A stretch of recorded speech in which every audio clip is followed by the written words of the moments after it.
Olá, pessoal! Bem-vindos a mais um programa Fé e Ciência, aqui na sua IPP TV. Esse programa que discute com você a boa ciência, a boa fé, a relação entre as duas, essa relação harmoniosa entre a boa fé e a boa ciência. Esse programa que traz convidados para lá de especiais, para bater um papo com você, falando da sua fé, da sua ciência, das evidências que cada dia mais apontam para um ser de extrema sabedoria e de inteligência que fez o universo, fez a vida e os fez prontos, como vemos no relato bíblico de Gênesis. E hoje, como não poderia deixar de ser, nós temos outro convidado para lá de especial. Um biólogo que vai nos falar sobre Darwin na sala de aula. Será que temos boa ciência sendo ensinada nas aulas de biologia, nas aulas de química? Então, para falar sobre esse assunto extremamente interessante, nós temos aqui o Marcos Davi Mulpointner. É isso aí, acertou, hein? Ah, fiquei treinando o seu nome, né, Marcos? Esse alemão aqui que veio para falar com a gente sobre esse tema tão importante. Marcos, bem-vindo. Obrigado, Marcos, pelo convite. Obrigado por trazer aqui um assunto extremamente importante para nós, um assunto importante para você que está em casa, tem seus filhos no colégio, seja qual nível for, o fundamental ou o ensino médio. E vamos bater esse papo aqui, vamos tentar entender o que acontece na sala de aula, na relação do professor com o aluno e com o conhecimento que é transmitido na sala de aula. Marcos, eu esqueci de dizer que o seu nome é lindo, viu, Marcos? Mamãe gostava desse nome e acabou escolhendo esse nome para mim. Bom, Marcos, a gente sempre começa o nosso programa com aquela sessão Marcos pelo Marcos. A gente quer conhecer um pouco de você, quer conhecer a sua formação, a sua fé, da onde você veio, onde você está, para onde você vai. Sim. E a gente poderia estar falando de você, mas aí a gente queria ouvir de você mesmo o que você acha que você é, o que você poderia compartilhar com a gente. Falar um pouco sobre sua experiência científica, sua experiência com a fé. E aí, Marcos? O Marcos, pelo Marcos, como seria? Maravilha. Eu nasci em Curitiba em 1972. E com uma semana de vida, eu vim para São Paulo com a minha família e fui criado aqui em São Paulo, então não vivi no Sul. Meu pai era pastor da igreja, uma igreja independente, e cresci dentro da igreja, dentro da escola dominical. Todos os domingos eu estava lá, com as professoras da escola dominical, depois com meu pai pregando e tudo. Então eu sempre tive muito envolvimento na igreja. Passei a vida toda na igreja, não saí da igreja em nenhum momento da vida. E depois, quando me decidi por fazer uma graduação, me decidi pela biologia. E por que a biologia? Naquela época eu gostava de entender como que os animais viviam, qual que era o comportamento deles, como é que o corpo deles funcionava. E também me chamava a atenção como que o corpo humano funcionava. O que o coração fazia para o sangue circular, como é que o cérebro controlava todas as coisas. E vendo os programas de documentários de animais na televisão e tudo mais, isso me chamava a atenção também a relação que o ser vivo tinha com o ambiente em que ele vivia. Então eu me decidi pela biologia por conta disso. Eu gostava de entender como que a gente vivia e a ação dos remédios e a genética e tudo mais. Então me decidi por fazer biologia, fui aprovado no vestibular da Universidade Mackenzie no ano de 1996, entrei em 96 e quando fiz a minha matrícula andei por aquele espaço. Para mim era gigantesco aquele espaço, né? Vinha de um colégio pequeno, mas aquilo era grande demais. E me lembro de no dia da matrícula, em janeiro de 96, sentado no bosque, na frente da Biblioteca Central, fazer a seguinte oração, Marcos. Senhor, eu quero saber e conhecer como o Senhor criou todas as coisas. me ajude nisso e me proteja aqui dentro. Essa foi a oração que eu fiz. Magnífico. Deus guia a nossa vida, né? Quando nós nos colocamos na mão de Deus, Deus está sempre à frente. Então, jovem, cristão brasileiro, entre numa universidade, né? Faça a diferença. Seja um líder, seja alguém que realmente mude o mundo e coloque-se nas mãos de Deus, como o Marcos fez. Mas você então fez biologia na melhor do Brasil? Foi, Marcos? Fiz biologia na melhor universidade particular do Brasil, exatamente. E eu acho que não deve para algumas públicas aí não, viu? Olha, o Marcos... Não deve para você pode fazer essa comparação melhor do que eu, né? Eu estou assim realmente encantado com a Mackenzie. É lógico que você vai ter que filtrar um pouco a minha subjetividade, né? Sim. Sou meio suspeito para falar, mas a universidade é magnífica. Pessoal, olha, Mackenzie, primeiro lugar do Brasil. Aí, estando lá na universidade, no terceiro semestre, eu fui visitar uma amiga minha na Universidade de São Paulo, na cidade universitária, Instituto de Ciências Biomédicas. Ela estava fazendo um estágio lá no departamento de anatomia. E eu fui visitar essa minha amiga lá. Ela falava para eu ir lá e fui lá. Nesse dia eu conheci a orientadora dela, a professora Maria Inês Nogueira. E aí, conversa vai, conversa vem e tal. Ela virou e falou assim, então, você gostaria de estagiar e tal? Eu falei assim, eu gostaria e tal. Mas tô aqui, né? Tô à disposição e tal. Aí ela pegou uma caixa enorme, sei lá quantos papers tinha sobre serotonina, que era uma substância que ela estava estudando, e ela falou assim o seguinte, olha, separa esses artigos aqui em animais vertebrados e invertebrados, e depois você separa nas classes, né? Peixes, anfíbios e tal, e nos invertebrados também. Falei assim, tá bom. E minha iniciação científica começou assim. Eu fiquei 2 anos lá, estudando neurônios serotoninérgicos e a expressão deles, sistema nervoso central, e concomitante a isso, eu comecei a dar aula, e aí eu fui infectado por um vírus bom, que é o vírus da sala de aula, e desde 98, eu ainda estava na graduação, desde 98 eu comecei a dar aula, e nunca mais parei, nunca mais saí de uma sala de aula. Pessoal, você está percebendo a importância do programa de hoje. Nós temos um professor de biologia que está ali atuando na sala de aula para falar um pouco sobre Darwin na sala de aula. Marcos, a gente sabe que as pessoas... Existe uma corrente entre nós que diz o seguinte, não é? Olha, o cristão tem que se render ao darwinismo, porque é boa ciência. É ciência mais ciência. É lei mais lei do que a gravidade. Isso está extremamente bem demonstrado e tudo mais. Gênesis é alegoria.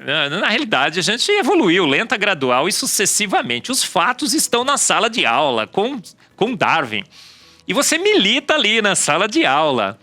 Então é isso que nós queremos falar hoje, Marcos. Será que realmente nós temos ensinado aos nossos alunos? Marcos, as estatísticas mostram que 2/3 dos nossos alunos cristãos, ao entrarem nas escolas, nas universidades, pai, mãe, todos vocês que estão assistindo o nosso programa, olha a importância. Nossos filhos, ao entrarem nas universidades, estão se tornando ateus. E o grande meio de evangelismo do naturalismo é a evolução de Darwin, não é, Marcos? Eu acho que é a porta de entrada para se discutir algumas coisas que são ensinadas na igreja, e a partir dali outras coisas são agregadas a essa visão de mundo, a essa cosmovisão. O problema do darwinismo é que ele se transformou numa cosmovisão, e na academia, hegemonicamente, essa cosmovisão tem dominado. Então, qualquer pessoa que se coloque a discutir o darwinismo, seja no colégio ou seja na academia, essa pessoa vai passar por um problema muito sério de descrédito, porque como é uma cosmovisão, e essa cosmovisão impera na academia, e obviamente isso chega, isso se reflete nas escolas, a mudança de uma cosmovisão é muito complicada, né? O James Sire vai dizer que uma cosmovisão é um comprometimento do coração. Então, nesse sentido, é muito difícil colocar questões contra o darwinismo, porque vão ser colocados argumentos contra você de toda a ordem, menos os argumentos científicos. Porque discutir ciência com ciência que é o legal, né? Eu já caí no passado, há muito tempo atrás, em discutir ciência com a teologia. Tomei na cabeça em todos os lugares que eu fui. Graças a Deus, a maioria desses locais era a igreja. Mas eu percebi o meu erro. Ciência se discute com ciência. E teologia se discute com teologia. Aqui, a gente está falando sobre fé e ciência, mas a gente está tratando de um assunto absolutamente científico, porque é posto no ambiente científico. Mas nem sempre a argumentação é científica, e você colocou uma coisa muito interessante no início, Marcos. Nem sempre as evidências são interpretadas à luz da ciência, mas à luz de uma cosmovisão que tem todo um arcabouço filosófico e teórico que é imposto às evidências, e portanto eu vou interpretar de acordo com a minha cosmovisão. Marcos, mas aí o pessoal fala o seguinte, né? Você disse que ciência, a gente deve tratar com ciência, fé com fé, mas muitos dizem o seguinte: o antídoto para os pais que estão nos ouvindo aí e os jovens que entrarão nas universidades, na realidade, desde o colégio, desde o primeiro e segundo grau, hoje em dia, né, já se tentam doutrinar as nossas crianças no darwinismo. Não é ir contra o darwinismo, é se juntar a ele. É Darwin amigo de Deus, na realidade. E o que a gente tem que fazer? Gênesis e alegoria. Darwin está certo e Deus guiou a evolução. Você acha que esse é um bom antídoto, Marcos? Então, o paradigma evolutivo pressupõe a inexistência de Deus. Quando muito, alguém vai dizer, Deus existe, mas ele não interferiu no processo evolutivo. Isso é o que os biólogos, por excelência, vão dizer. O processo não é sobrenatural de nenhum aspecto, mas ele é absolutamente natural. E daí, então, vem uma outra cosmovisão, que é justamente o naturalismo, que anda, né, ali ao lado do darwinismo e tudo mais.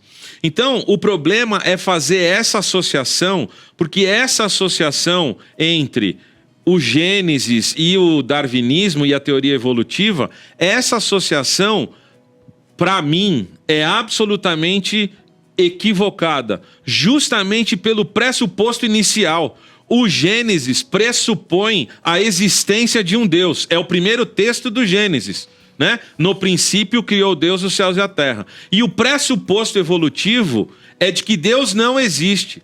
Se eu tentar juntar a evolução com a Bíblia, não vai dar certo. É igual tentar misturar água e óleo. Um fala que Deus não existe. Mas então surge uma terceira via, que é a associação do evolucionismo com a palavra de Deus, o que atualmente tem sido chamado de criacionismo evolucionário. É a mesma coisa. Não tem como juntar as duas. Ou Deus está desde o início no processo, como a Bíblia ensina, ou Deus não está. E aí, obviamente, a gente sabe que isso é impossível. Então, Marcos, não existe uma terceira via. Não existe. A gente tem que fazer ciência e ciência de qualidade. A gente tem que fazer teologia e teologia de qualidade. Misturar essas coisas não vai dar certo. Vai ser uma mistura heterogênea, para usar a linguagem que o Marcos gosta da química. Ou é Deus, ou seria Darwin. É Deus ou Darwin, não é assim, Marcos? É a minha posição. Senão a gente faz uma péssima ciência, com uma péssima teologia, com uma péssima filosofia. Então, pais que estão nos ouvindo, jovens que entrarão nas universidades, não é? Não faça esse casamento com Darwin e Deus. Você vai defender uma péssima ciência, com uma péssima filosofia, com uma péssima teologia. Eu tenho experiências próprias de muitos jovens que entraram por esse caminho e acabaram se tornando ateus também, né? Porque Deus é totalmente desfigurado, ele perde os seus atributos, né? Ele nem participa, né? Ele fica olhando, né? O problema disso é que você descaracteriza Deus de tal maneira que você chega àquela figura do demiurgo, que é aquele ser que criou as condições naturais, se afastou e nunca mais teve contato com isso e deixou que essas leis naturais fizessem todo o processo. Esse não é o Deus que a palavra, que a Bíblia ensina. A palavra de Deus ensina que Deus é transcendente, mas Deus é imanente. A gente consegue ver os atributos de Deus na criação. Portanto, ele não pode simplesmente ter criado as condições e ter se afastado e ter se ausentado do processo. Pelo contrário, ele criou o processo, conduziu o processo e deu inteligência suficiente para a gente entender como o mundo foi criado e como as coisas funcionam e tudo mais. E na sala de aula, isso não é discutido. Primeiro porque o professor não quer gastar muito tempo com isso, eu acho. E segundo porque a própria dinâmica do ensino não tem muito disso. E aí é uma crítica que eu faço com as escolas, que é a seguinte: todo projeto político-pedagógico da escola vai dizer que a escola tem a intenção de criar cidadãos conscientes, independentes, questionadores e tudo mais. Só que os livros didáticos de biologia que são usados no colégio não tem esse tipo de coisa. Porque é ensinado uma única visão, uma única explicação, e mesmo assim a teoria é explicada com muitas falhas que já têm sido demonstradas anos e anos e anos, só que os editores, obviamente, não colocam isso. Mas isso deve acabar, não é, Marcos? A gente está com um projeto. Nós já começamos, né, Marcos? A montar aí a diagramação, quais serão os capítulos. Marcos e Marcos, né, estarão daqui a alguns meses lançando um livro que terá o título do nosso programa, não é assim, Marcos? Hoje a gente está pensando no título Darwin na sala de aula, : fato ou alegoria? Marcos, porque senão, olha, o pessoal fala assim, não, o antídoto é esse, a gente vai casar Deus com Darwin e o aluno tem que entrar numa universidade falando, não, Darwin tá certo, tudo bem, Deus ficou de lado, tal, vendo o Darwin criar a vida nesse planeta, diversificá-la, vamos dizer assim, né? Sim. E aí, se a gente fizer isso, Marcos, a gente vai ter que concordar com o que é ensinado nas salas de aula sobre biologia, tá certo, Marcos? E aí você trouxe uma apresentação, o Marcos vai falar um pouco. O que o Marcos vai falar, gente? Olha a importância do programa de hoje. Pais, mães, seus filhos estarão sendo doutrinados com essa história que o Marcos vai detalhar um pouco. Ele dá aula sobre biologia. E olha só o que eles ouvirão nas salas de aula. Veja bem, se você vai falar para o seu filho, sim, professor, o senhor está certo. Será que seria assim, Marcos? Fala um pouquinho do que você ensina. Essa imagem aqui mostra duas coisas interessantes. Essa figura aqui tenta representar o que na biologia a gente chama de árvore da vida.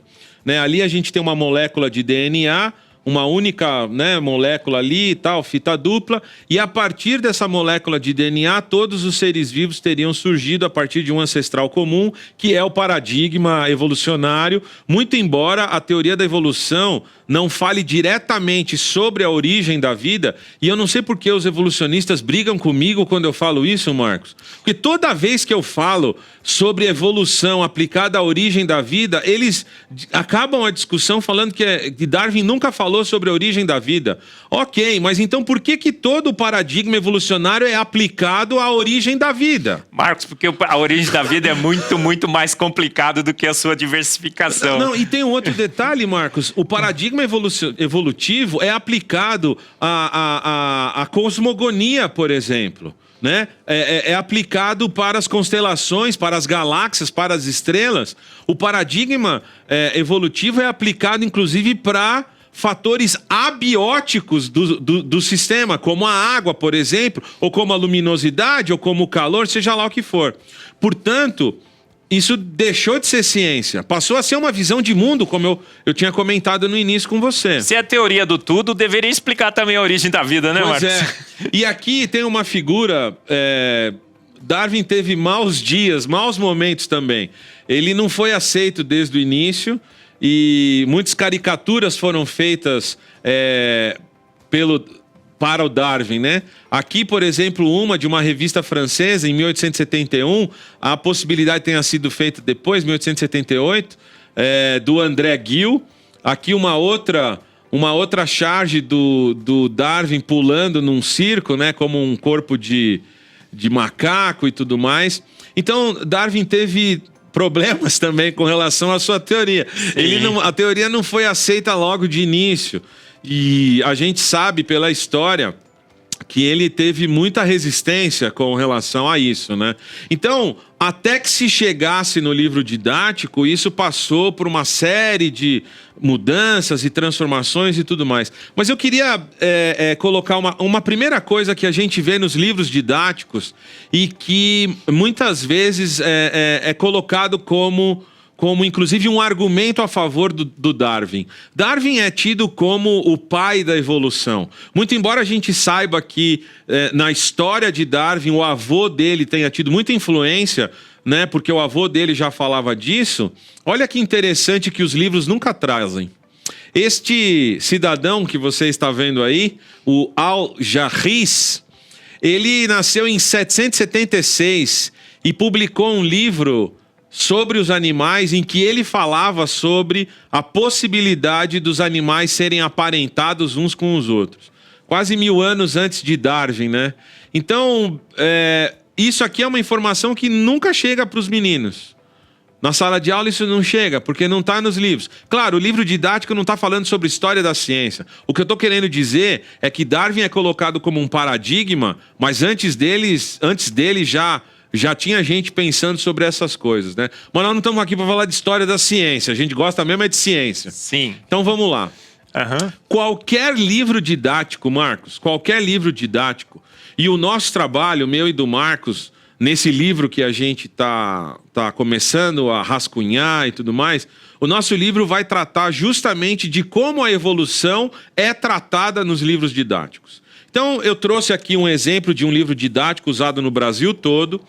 E quer mostrar, Marcos? Com relação... É o livro da professora Sônia Lopes e do professor Sérgio Rosso. Acho que dá para ver, né? Sim, sim. Então, é um livro muito famoso, muito utilizado nas escolas e tudo mais.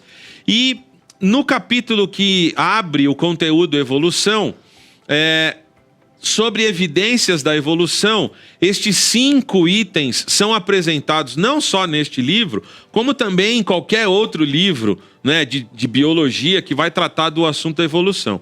Na academia, esses argumentos também são colocados, evidentemente. Quais seriam, Marcos? Então, os fósseis, né, a homologia, os órgãos vestigiais, as evidências moleculares e a embriologia comparada. Uma coisa precisa ficar muito clara, Marcos. Na universidade, quando eu questionava as aulas de evolução, era muito interessante. Eu me lembro como se fosse hoje. O professor estava dando aula sobre mutações genéticas. Aquelas alterações que acontecem no DNA e que são consideradas pelos evolucionistas como, né, o grande pontapé inicial para a seleção natural e tudo mais. E aí, na aula, eu estava questionando as mutações e perguntei para a classe toda, né? Era uma aula dialogada. Eu perguntei assim, mas pessoal, 99% das mutações, elas são deletérias do DNA. E o ser vivo fruto dessas mutações deletérias, ou não nasce, ou quando nasce é incompatível com a vida. Do 1% que acontece, as mutações são silenciosas. Elas simplesmente acontecem e não se exprimem no fenótipo. E aí um colega meu se vira e fala assim, eles me chamavam de Davi, porque tinham muitos Marcos na sala de aula, eles me chamavam pelo segundo nome. Aí o cidadão vira para mim e fala assim, mas peraí, Marcos, você é crente, você não pode falar isso aqui, você é fundamentalista. Pô, eu estava falando de mutações. Eu ainda não encontrei na Bíblia um único versículo sobre mutações genéticas. E aí ele falou assim, mas você é crente. E eu respondi, mas eu não estou falando de Bíblia. Eu não citei a Bíblia, eu estou falando de mutações. Aí o professor resolveu parar a conversa e continuar a aula. Percebeu o que acontece, Marcos, na academia? Na sala de aula isso não acontece.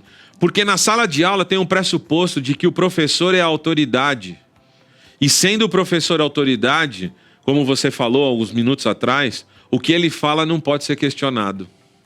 Mas se a escola existe para fazer cidadãos conscientes... Como é que fica, né, Marcos? Como é que eu vou ensinar ciência para os meus alunos? Como é que eu vou ensinar biologia para os meus alunos? E esses caras não vão pensar sobre o que eu estou ensinando. Porque se surgir na cabeça desse meu aluno, né, para usar um português melhor, se surgir uma dúvida na cabeça desse aluno, como é que ele vai resolver esse problema? Ele não pode usar o argumento, o Marx falou, então o Marx está certo. Não.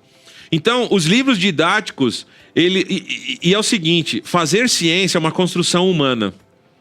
E nós somos falhos. A gente erra no laboratório, não é, Marcos? Com certeza. Até você encontrar aquela reação química que realmente explicava o fenômeno, quanto que você não gastou de tempo, de energia, de substância química e tudo mais. Ciência é uma construção humana falha. Só que isso não é dito nos livros didáticos. A evolução é dada como um fato e, como tal, é inquestionável na sala de aula. Mas, Marcos, olha aqui, registro fóssil, fósseis, homologia, órgãos vestigiais e tudo mais. Isso são boas evidências? Isso é boa ciência, Marcos? Olha, o cristão, o Marcos, hoje nós vamos bater nesse negócio aí. Não, eu já estou perdendo um pouco da minha paciência. Olha que eu não tenho muita mesmo, mas tudo bem. Olha, gente, será que isso é boa ciência? Pais que estão nos ouvindo, mães que estão nos ouvindo. Tem gente por aí falando, olha, fala pro seu filho que Darwin é perfeito, que o que vai ensinar na sala de aula é magnífico, não tem que confrontar, não. Mas, Marcos, fósseis, homologia, todas essas coisas que você colocou, isso aí é evidência? É evidência, Marcos? Então, isso é evidência, mas a interpretação dessa evidência é que está equivocada nos livros. Então, sobre fósseis, acompanha comigo.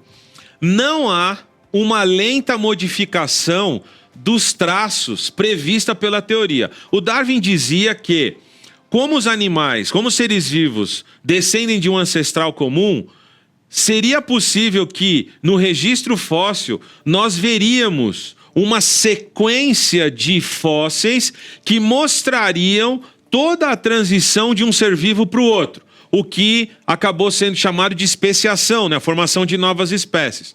Só que o registro fóssil não mostra esse tipo de transição. Existem lacunas gigantescas no registro fóssil. O Stephen Jay Gould disse isso, não foi, Marcos? Por exemplo, ele é um dos que foi contra e ele é muito pouco citado na academia, inclusive. Então, mas isso não aparece no livro didático. E quando um aluno questiona, o professor passa para o próximo item, porque o professor não quer ser questionado nisso. Os paleontólogos ainda não constatam o gradualismo em suas descobertas. É isso que eu estou falando aqui. Agora, olha que interessante o que aparece nos livros didáticos ainda hoje. Aproximadamente, segundo a teoria naturalista, há 65 milhões de anos, desapareceu um peixe chamado selacanto. Só tinha fóssil desse peixe. Só que em 1938... lá pelos lados da China, numa rede de arrasto, trouxeram um peixe de 1,80 m de tamanho, com uma determinada coloração, e ninguém sabia o que era. Bom, o peixe chegou lá em Londres, no Museu de História Natural. E como é que ele foi identificado? Como um perfeito selacanto. Há 65 milhões de anos, esse peixe não mudou. Não teve variação nenhuma. Um peixe de 65 milhões de anos não sofreu nenhuma mutação, Marcos. Ah, mas aí a teoria mudou, não mudou, Marcos? Mudou. Mudou porque nem todas as mudanças acontecem a ponto de serem registradas no registro fóssil. A única coisa que evolui é a teoria da evolução, não é assim? Então eu mudo a teoria, mas não mudo a minha cosmovisão. Percebeu o problema? Ele parecia como uma forma transicional, inclusive, entre os peixes e os anfíbios. Ele tinha uma carapaça muito dura, né, do lado de fora e tudo mais. Era um animal muito lento e tudo. Mas é o que é chamado de fóssil vivo. Fóssil vivo é uma expressão comum, né, do dia a dia, não é da academia. mas o bicho não evoluiu em 65 milhões de anos, né? Então isso não aparece nos livros didáticos. E essa é olha, papai e mamãe, você que está nos assistindo, essa é uma boa pergunta para o seu filho fazer na sala de aula.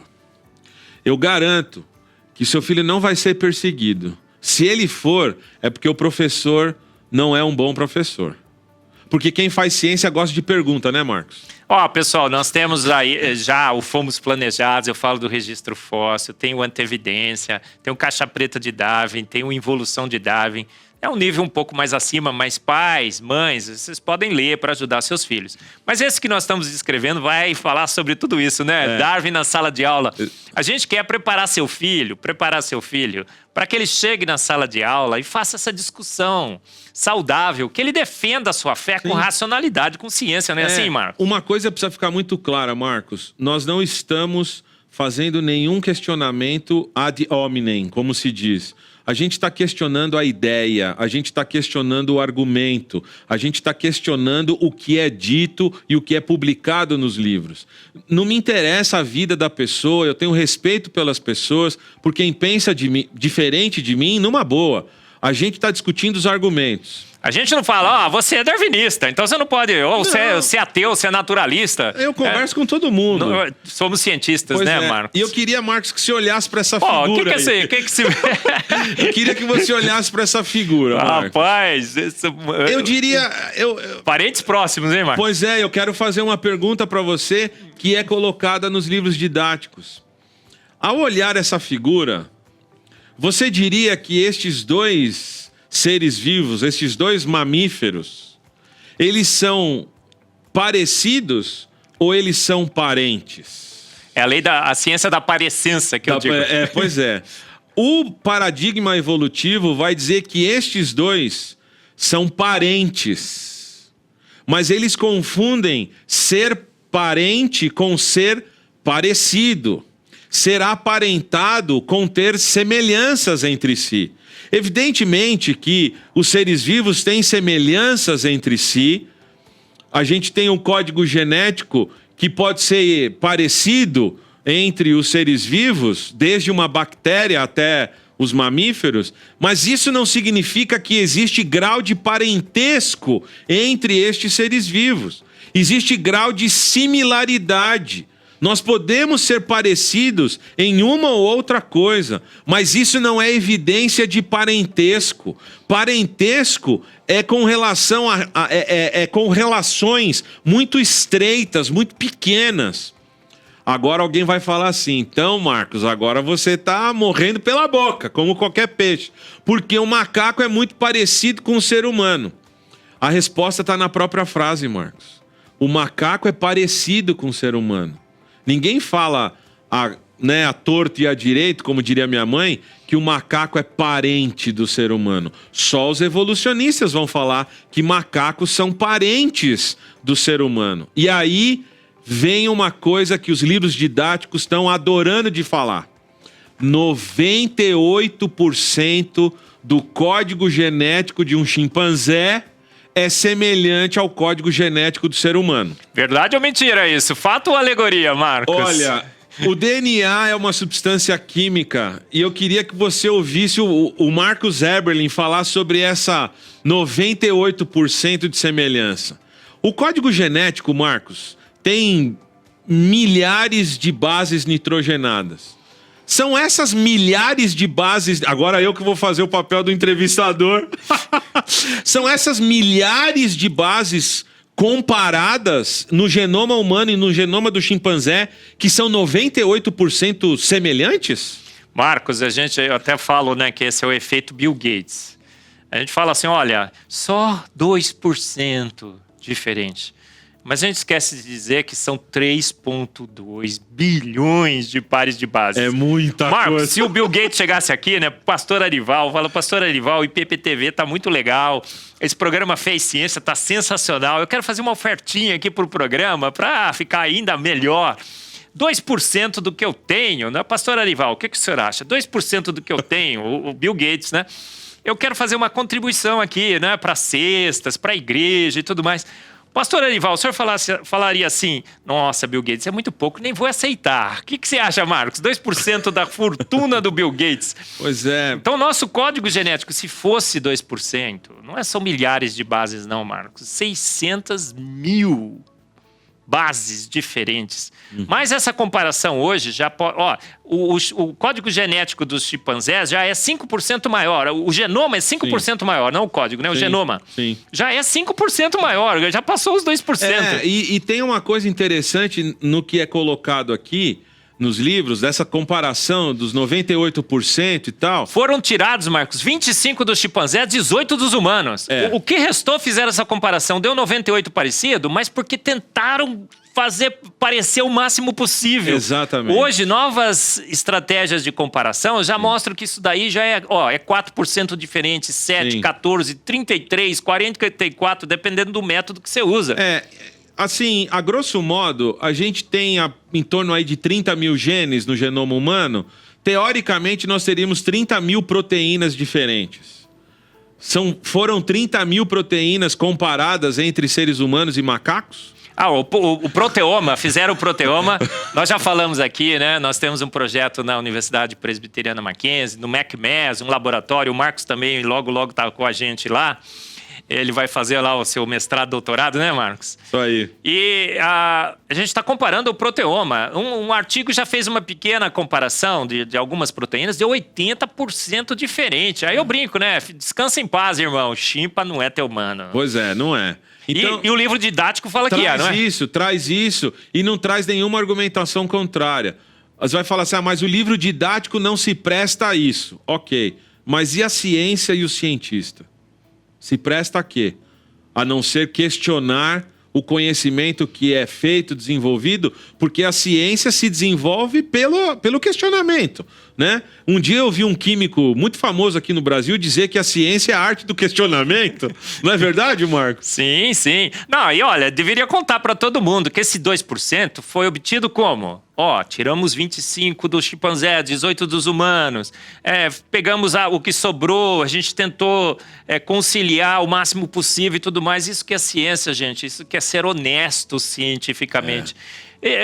A honestidade científica se vê nos livros didáticos ou não, Marcos? Então, Marcos, tem mais um exemplo aqui para as pessoas verem que a coisa tá capenga nos livros.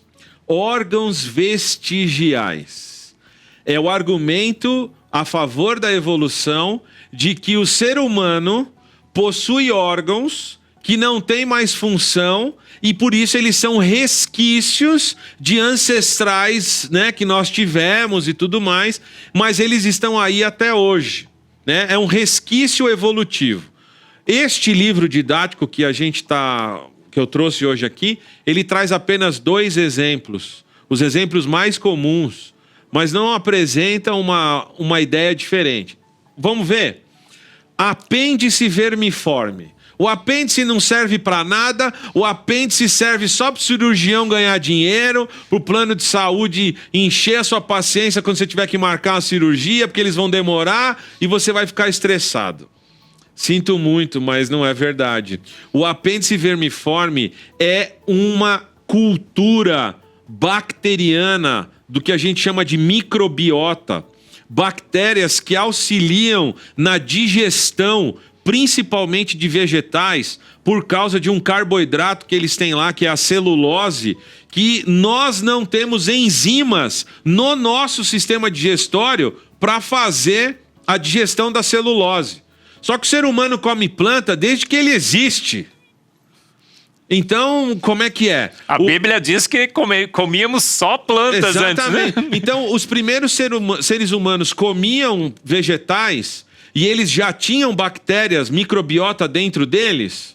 Mas se eles não comiam vegetais, por que a bactéria já estava dentro dele? Percebe a discussão? Além do fato de que o apêndice vermiforme produz células para o sistema imunológico. Células que protegem o nosso corpo. Outro exemplo clássico dos livros. A primeira porção do intestino grosso, chamada de ceco. O ceco não tem mais função nos humanos. Só tem nos roedores. Porque roedor come muita planta também, ali vai ter muita microbiota e não sei o que lá e tal. Pois é. O seco é a primeira porção do intestino grosso onde acontece a reabsorção de água e a absorção final de nutrientes da digestão. Eu e você podemos perder água toda hora? Não podemos. Portanto, além dos... Olha só como o designer fez a coisa.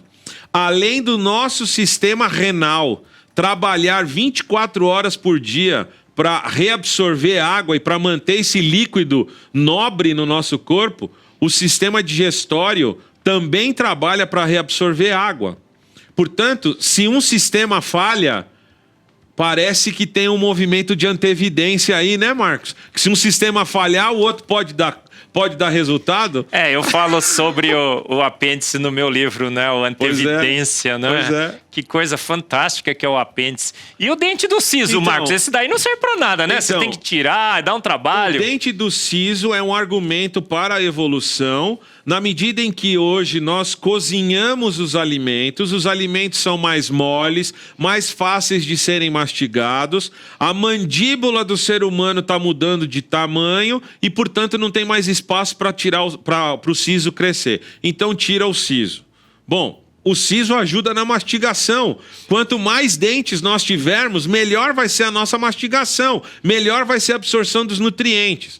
O fato da mandíbula ser menor em muitos seres humanos não significa que isso seja um processo evolutivo, mesmo porque, segundo os próprios evolucionistas, a evolução acontece em milhões de anos. Como é que alguém põe isso dentro do laboratório, Marcos? Como é que alguém põe dentro do laboratório milhões de anos? Ô, Marcos, mas quanto ao dente do siso, pessoal todos que estão aí nos ouvindo em casa, fizeram uma pesquisa com índios que ainda comem carne, né? E carne crua e tal. A dentição é maior, o dente do siso entra bonitinho, né? Se ele perder um dente, esse dente do siso ajuda a recompor a arcada dentária, é magnífico. Esse é um mal moderno, não é? A gente que está estragando, está ficando com uma dentição, né? Uma arcada menor e tudo mais. Mas eu tenho uma argumentação muito melhor para isso. Vamos lá, Marcos. Eu tenho certeza que você, Marcos, e quem está nos vendo em casa, gosta muito de comer uma carninha mal passada na churrascaria. Portanto, se você tiver o seu siso, vai ser muito melhor ir comer na churrascaria do que se você tirar o siso. Magnífico. Um outro exemplo clássico nos livros, o cóccix. O cóccix é um conjunto de ossos que restou dos nossos ancestrais que tinham rabo. O rabo era utilizado, inclusive, como um quinto membro e tudo mais. Pois é. Se você ficar sem o cóccix, sentar desse jeito que a gente está agora vai ficar muito difícil. Porque o cóccix, apesar de pequeno, ele serve para sustentação do corpo, né? Quando a gente está sentado, né? E quando a gente está em pé, em locomoção, o cóccix auxilia na transferência do peso de um lado para o outro enquanto a gente está andando. Diz que se você cair e fraturar o cóccix, você não consegue nem levantar, exatamente. Não é, Marcos? E olha, não precisa ir longe. Se você ficar sem o seu dedinho do pé, você vai ter problemas com relação a isso também. Marcos, é isso que estão ensinando nas salas de aula? Exatamente. Darwin na sala de aula está dizendo que essas são as melhores evidências a favor do registro fóssil. O registro fóssil, a gente falou no programa anterior aqui, Marcos. Com o Adalto Lourenço, vocês falaram isso com ele? Adalto Lourenço, com a Rogéria Ventura, com o Everton, com o reverendo Ageu e tudo mais. A gente falou sobre o registro fóssil praticamente em todos os nossos programas. E olha, inclusive, né, Marcos, encontraram tecido mole, né? Pois é. Em todas as camadas sedimentares, não faz sentido. Dizem que dinossauro evoluiu para pássaro, mas o pássaro aparece em cima, né? O dinossauro aparece embaixo. Eu digo que o registro fóssil é a maior pedra no sapato de Darwin. Você acha também? O que a gente precisa colocar é que o registro fóssil é um registro de morte e não de vida. E isso os livros didáticos não trazem. O registro fóssil não pode ser utilizado justamente por causa dessas lacunas gigantescas que tem entre o registro. O próprio Darwin assumiu isso no livro A Origem das Espécies, publicado em 1859. A primeira edição do livro, Darwin assume que a teoria dele ruiria se o registro fóssil não documentasse aquela proposta que ele estava colocando, porque o próprio Darwin não tinha evidências disso. Só que nas edições posteriores, o que aconteceu com essa afirmação? Ela foi tirada, simplesmente foi tirada das próximas edições. Mas aí, Marcos, a gente chega num ponto fundamental. As evidências moleculares são prova cabal e uma condição sine qua non para a evolução dos seres vivos. Eu tenho DNA, você tem DNA, a bactéria tem DNA, a ameba tem DNA, a bananeira tem DNA, um fungo tem DNA, portanto todo mundo veio do ancestral comum. Pois é.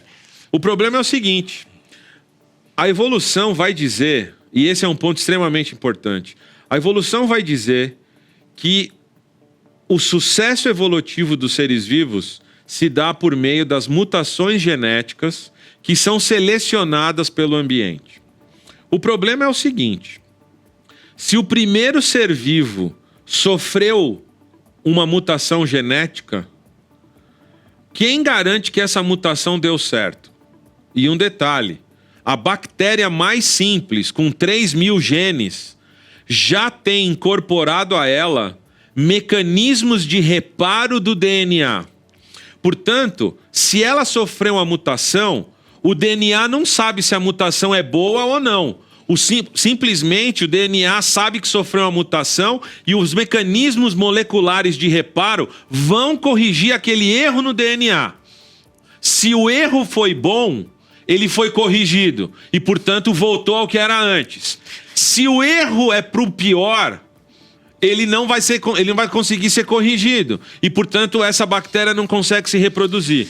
Defeitos são defeitos, né, Marcos? E a máquina que corrige defeito vai eliminar o defeito, mesmo se o defeito tiver alguma vantagem. Pois é. E como é que isso pode estar nos livros didáticos, sendo uma evidência da evolução? Isso não é questionado dentro do colégio. Gente, o Marcos tem uma palestra sensacional, segundo o TDI Brasil, aqui em São Paulo. Ele gravou. Já foi liberado ainda, não, Marcos? Vai ser liberado agora na primeira semana de abril, a minha palestra sobre o DNA e mecanismos, mutações e mecanismos de reparo no segundo Congresso Brasileiro do TDI, que a gente fez o ano passado. Foi um evento maravilhoso. A partir da primeira semana de abril, no canal do YouTube da Sociedade Brasileira de Design Inteligente, você pode conferir isso. Então, as substâncias que síntese proteica, para construir uma proteína de 50 aminoácidos, são milhares de outras substâncias químicas envolvidas numa cadeia que tem que dar certo desde o início, porque senão a proteína não é formada do jeito correto e ela não vai desempenhar a sua função. A Ana Maria esteve aqui, né, Marcos? Pois é. Falou sobre o açúcar, a ribose, os aminoácidos e tudo mais, né?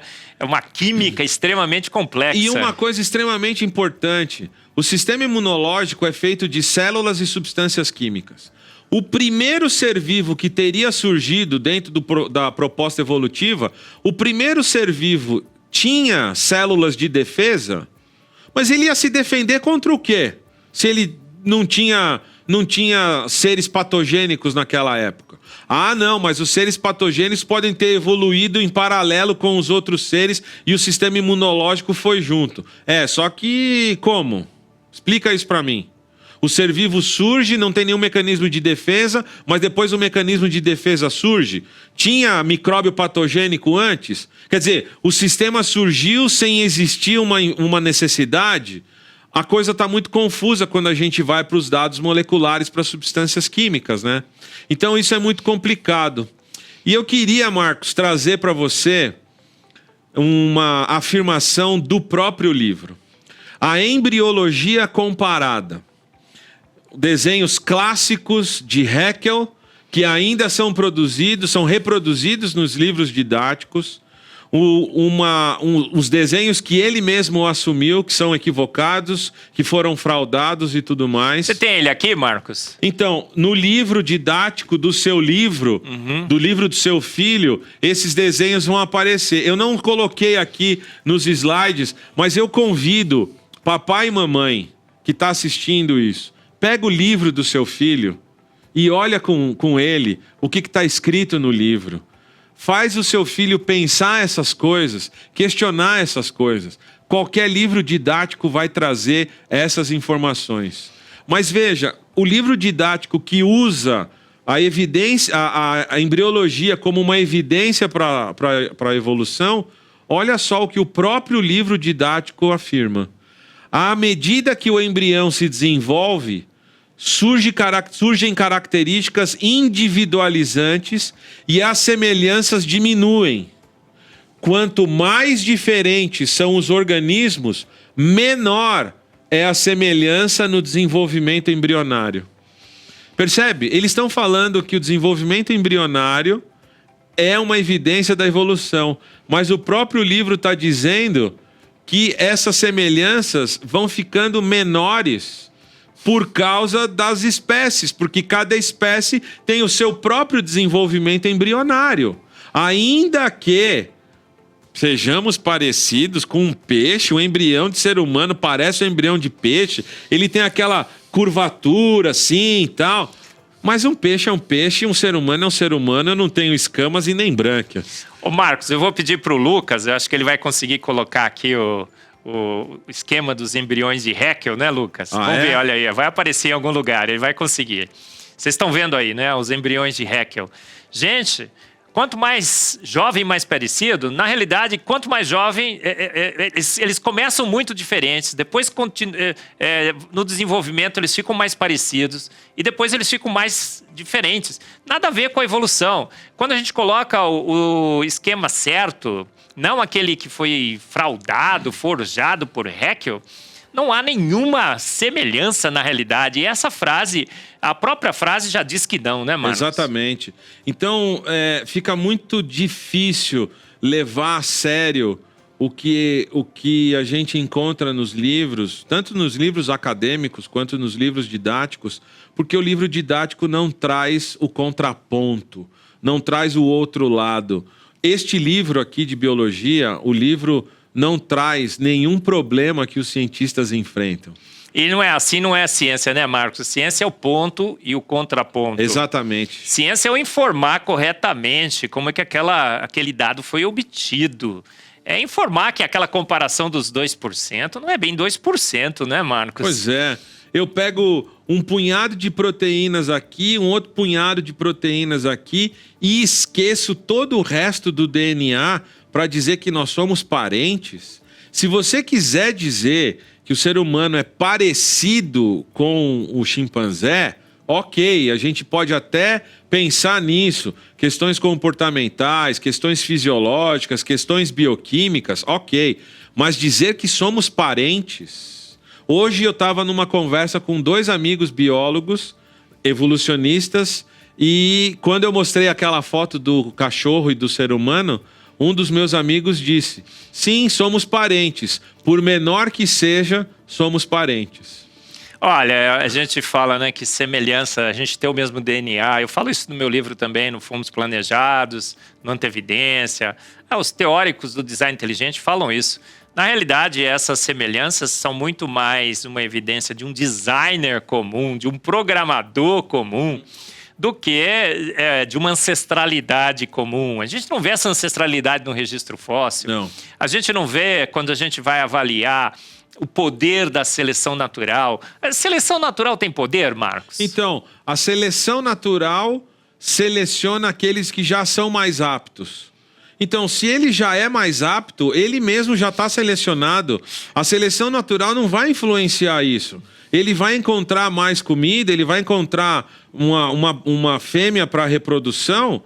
Ok, sorte dele, mas ele já é apto. Não é que ele vai ser selecionado para aquilo. Ele já tem aquela funcionalidade ativa ali, né?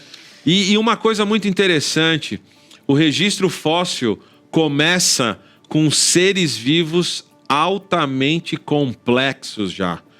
Pede para o seu filho perguntar para o seu professor o seguinte: professor, o que você pode me dizer sobre os fósseis do pré-cambriano? Vou repetir a pergunta. Pergunta para o seu professor de biologia o seguinte: professor, como é que os fósseis do período pré-cambriano já surgiram prontos? Não existem fósseis antes destes animais? Pergunta isso para o seu professor e depois você escreve para nós aqui, coloca nos comentários desse vídeo a resposta do seu professor para isso. Pergunta também, né, Marcos? Olha, qual é o ancestral da libélula, não é? Eu falo isso no meu livro, Fomos Planejados. A libélula parece pronta, um bicho magnífico, né, Marcos? Com 2 pares de asas, aquele olho magnífico e tal. Ela aparece no registro fóssil com quase 1 metro. Ela é muito maior, né? A capacidade de absorver oxigênio, a nossa atmosfera não tem oxigênio suficiente para aquele bicho voar. E aí ela só vai diminuindo. Os dinossauros, quais seriam os ancestrais, precursores do dinossauro no registro fóssil? Então, os dinossauros são répteis. E aí a gente já responde aquela pergunta que sempre fazem para nós, né? Os dinossauros foram criados por Deus? Sim, os dinossauros foram criados por Deus. Marcos, como é que você sabe disso? Eu sei disso pela Bíblia, porque a Bíblia diz que os répteis foram criados por Deus. E eu sei disso pelos fósseis, porque os fósseis são fósseis de seres vivos. A origem dos dinossauros remonta à origem dos próprios répteis. Os répteis surgiram a partir de peixes que se transformaram em anfíbios, e os anfíbios então começaram a povoar o ambiente terrestre, começaram a conquistar o ambiente terrestre, e por causa disso eles adquiriram características, órgãos, funções para conquistar o ambiente terrestre. Mas conseguir características porque está explorando um outro ambiente, isso não é Darwin, isso é Lamarck. Usar demais um órgão e ele aparecer e ele surgir, isso é Lamarck, isso não é Darwin. Mas isso está no livro didático do seu filho. Marcos, fantástico esse papo, né, pessoal? Então, o que você poderia concluir? A gente está terminando o nosso tempo, vamos concluir a nossa ideia. Sim. O tema do nosso programa é Darwin na sala de aula. Olha só, se você é um evolucionista, você vai chegar na sala de aula e você vai aprender sobre a evolução. Se você não crê em Deus, se você é um naturalista, olha, essa é a teoria que dá base, dá sustentação. E é isso que a gente vai ver por lá. Você acha que... Gente, isso é boa ciência? Se você agora é filho de um cristão, não é? O seu pai é um cristão, a sua mãe também, o que vai acontecer? Muitos estão dizendo assim, olha, ensine seu filho que aquilo lá é em ciência mesmo, é mais lei do que a lei da gravidade. Nos dizem que isso é boa ciência. Nós estamos abarrotados e atolados de evidências a favor da evolução. O professor vai ensinar a boa ciência para o seu filho. Mas você está falando que não, Marcos. Como é que pode? O que está acontecendo com esse mundo, Marcos? Eu diria, Marcos, em conclusão ao que a gente conversou, que a ciência é realmente a arte do questionamento. A ciência é a arte de fazer perguntas. O ser humano só fez ciência porque ele olhou para o céu e perguntou o que acontecia com o Sol, a Terra e a Lua. Um dos maiores cientistas que esse mundo conheceu fez da física o que ela é ainda hoje. Não é porque o Einstein veio com a relatividade que Newton foi abandonado. Newton fez o que fez porque ele fez uma pergunta: por que a maçã caiu em cima da minha cabeça? Como cientista, eu sou obrigado a questionar. Como cientista, eu sou obrigado a colocar as cartas na mesa de maneira honesta. Eu ensino evolução no colégio que eu dou aula. O paradigma da educação, o paradigma da biologia é a evolução. Não tenho problema nenhum com isso. Então eu preciso estudar a evolução, eu preciso entender a evolução e preciso ensinar a evolução. Mas eu estou ensinando os meus alunos a questionar o processo evolutivo. Da mesma maneira que o professor de história pode ensinar os filhos a questionar o processo histórico, matemática questiona tudo que aparece. Por que não fazer isso em ciência? Eu acabei adquirindo a semana passada um livro por evolucionistas do Instituto Americano de Ciências, e lá os autores afirmam com todas as letras: cientistas não questionam a evolução, eles estudam as evidências para ratificar o que é um fato. Mas a gente não ensina dessa maneira. A ciência tem fatos que são comprovados e, quando comprovados, eles se tornam alvo de questionamento. Então, eu acho que a escola tem que trabalhar nesse sentido, de ensinar o que precisa ser ensinado, mas de ensinar a questionar o que é ensinado, né? Eu não tenho a palavra final, Darwin não tinha a palavra final, qualquer biólogo famoso na internet, com quase 1 milhão de pessoas no canal do YouTube, não tem a palavra final, e a gente está aqui para isso. Para ensinar ciência de boa qualidade, colocar as cartas sobre a mesa, questionar, não a evidência, porque a evidência é uma só, mas questionar a explicação que é dada para essa evidência. Bom, pessoal, foi um papo super legal. Mais um. Marcos, eu queria agradecer a sua presença aqui. Daqui a pouco eu vou passar a palavra para as suas considerações finais. Mas jovens que nos ouviram, pais, mães, olha só, que situação que vivemos, né? Os seus filhos entrarão no colégio, no primeiro, segundo grau, nas universidades, e serão ensinados que essa teoria é mais lei do que a lei da gravidade. Mas nós vimos aqui que não. As evidências são totalmente contrárias. Parece que fomos feitos prontos por um ser de extrema inteligência. Parece que Gênesis 1 e 2 e 3 é fato. E Darwin na sala de aula é alegoria, não é assim, Marcos? Gente, fato se encontra na palavra, corroborada com a boa ciência do design inteligente. Então, pai, mãe, filhos, jovens, olha, veja, estude os livros do design inteligente, os que já foram publicados. Adquira na editora Mackenzie, o Lucas está colocando aqui. Se quiser um descontinho na Coval Press, a gente tem um descontinho ali, né? Estude bastante. Vá atrás das evidências reais sobre o registro fóssil, sobre a homologia, sobre esses órgãos vestigiais que não tem nada de vestigial, que a gente falou aqui, né, Marcos? Eles são absolutamente funcionais. Funcionais. Se prepare também que logo, até o final do ano, né, Marcos? Vamos assumir o compromisso público aqui? Exatamente. Até o final do ano, você vai ter em suas mãos um livro paradidático que questiona tudo isso que a gente comentou na conversa de hoje. Eu ando pelo Brasil, né, Marcos? E as mães, principalmente as mães mais preocupadas, os pais nem tanto, né? Eles chegam assim e falam: nossa, meu filho vai entrar no colégio, ele vai aprender sobre Darwin, que aquilo lá é fato. Você não tem um livro aí, professor? A gente vai ter, né, Marcos? A gente vai ter esse livro à disposição dos alunos, à disposição dos pais, para quem quiser ler. E a gente está aberto para isso mesmo. Nós estamos aqui, né, abertos a questionar a ciência e fazer boa ciência. Então, é um projeto muito legal que, né, nasceu aí nas nossas conversas e tudo.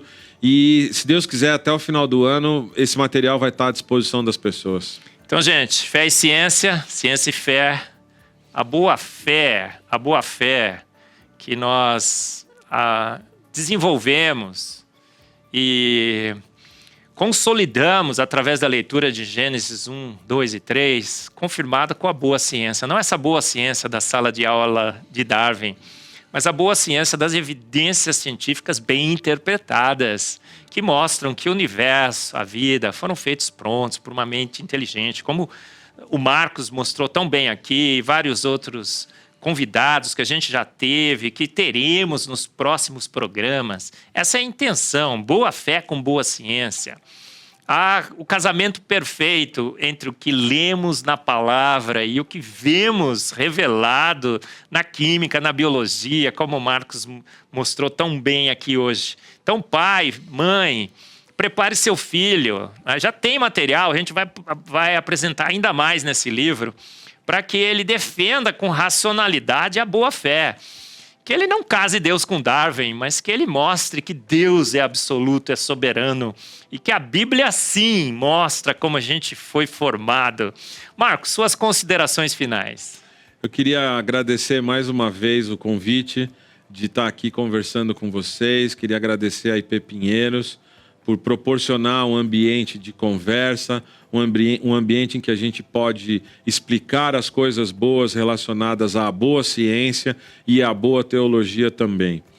A minha frase continua sendo essa: questione o que é ensinado. Seja educado, seja respeitoso, não afronte o seu professor, mas questione, pergunte se é assim mesmo.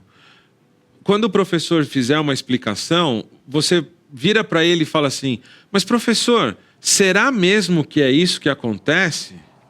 Isso não vai trazer nenhum prejuízo para o seu filho.